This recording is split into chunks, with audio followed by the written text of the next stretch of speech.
Hello everyone, welcome back to my channel. আজকে আমরা আলোচনা করব, পাশাপাশি শিখব যে সি এর উচ্চারণ কখন ক হয় এবং কখন চ বা স বা দন্ত্য হয়, কেন হয়। যে সি এর উচ্চারণ কখনো কখনো আমাদের দেখতে পাই যে কর মতো হয় এবং কখনো কখনো তা চ বা স্বর মতো হয়। কেন হয়? মূলত তা নির্ভর করে যে সি এর পরবর্তী অক্ষরের উপর, যে সি এর পরবর্তী অক্ষরটি বা লেটারটি কি আছে তার উপর ডিপেন্ড করে। আমরা লক্ষ্য করতে পারছি যে তিনটি উদাহরণ দেওয়া আছে। ক্যাট ক হলো, চকলেট চ হলো, সিটি স হলো, সিটি নিয়ে স হলো।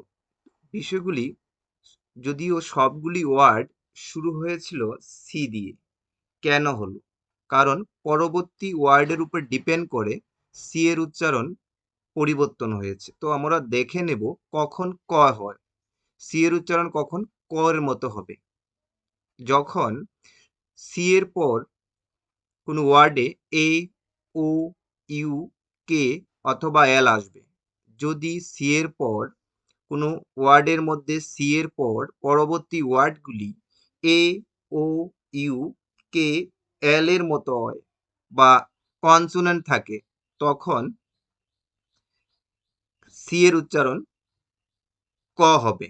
এক্সাম্পল, ক্যাট, তাহলে আমার বলা ছিল যে এ, ও, ইউ, কে, এল, তার মধ্যে এ আছে, সি এর পর এ আছে, এর জন্য সি এর উচ্চারণ ক হলো। এছাড়া কাউ, সি এর পর ও আছে, এর জন্য হলো সি এর উচ্চারণ ক হলো, কাম। এছাড়া আছে ইউ, সি এর পর ইউ আছে, এর জন্য সি এর সাউন্ড হলো ক এর মতো, কাট। এল, ক্লাস, সি এর পর এল আসে, এর জন্য আমরা সি এর সাউন্ড ক হিসাবে ব্যবহার করব। ক, কে, এই জায়গাতে ক হলো কেন? কারণ সি এর পর কে আছে, এর জন্য। তাহলে আমরা কি বুঝতে পারলাম যে সি এর পর যদি এ, ও, ইউ, এল, কে থাকে, তাহলে সি এর সাউন্ড হবে ক এর মতো। এছাড়া কনসোনেন্টও যদি থাকে সি এর পরে, তাহলে আমরা সেই সি এর সাউন্ডটা হবে ক এর মতো। তাহলে আবার দেখব, আমরা এখন দেখব চ কখন হয়। যখন ইংরেজি শব্দে সি থাকলে তারপর কোন ওয়ার্ডগুলি থাকলে চ এর মতো হয়।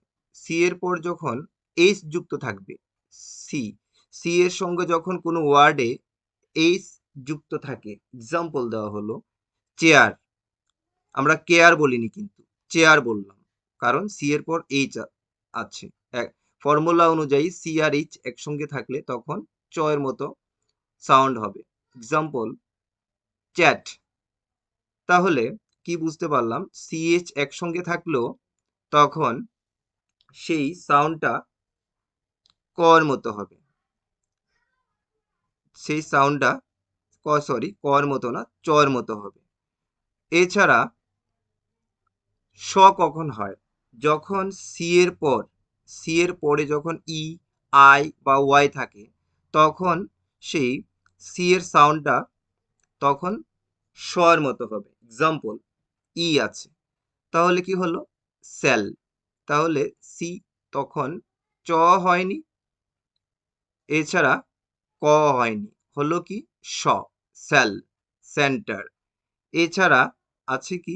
সিটি, তাহলে সি এর পরে কি আছে? আই, এর জন্য হলো সিটি, সিটি। এছাড়া আছে সি এর পর ওয়াই, হলো কি? সাইকেল। তাহলে আমরা বুঝতে পারলাম যে সি এর পরবর্তী যে লেটারগুলি, এইগুলি যদি ই, আই অথবা ওয়াই থাকে, তাহলে সেই সি এর সাউন্ডটা হবে স। আর চ কখন হয়েছিল? যখন সিএইচ এক সঙ্গে ছিল কোনো ওয়ার্ডে, তখন হয়েছিল চ। এছাড়া সি এর পরে যখন এ, ও, ইউ, এল, কে এগুলি ছিল সি এর পরে, তখন হয়েছিল ক। তাহলে আমরা বুঝতে পারলাম যে সি এর সাউন্ড কেন আলাদা আলাদাভাবে আমরা সাউন্ড করে থাকি এবং সাউন্ড সৃষ্টি হয়। ইংরেজি বানানের সুবিধার জন্য সেই সি এর উচ্চারণ বা সাউন্ড কেন আলাদা আলাদা হয় এগুলি আমরা বুঝতে পারলাম এই ফর্মুলাটা প্রয়োগ করে। তাহলে এগুলি নোটসে বা খাতায় লিখে রাখো। এগুলি সি এর সাউন্ডের ক্ষেত্রে অনেকটা আমাদের কাজে আসবে। সো দেখা হচ্ছে তোমাদের সঙ্গে পরবর্তী কোনো বিষয় নিয়ে। Stay connected with me.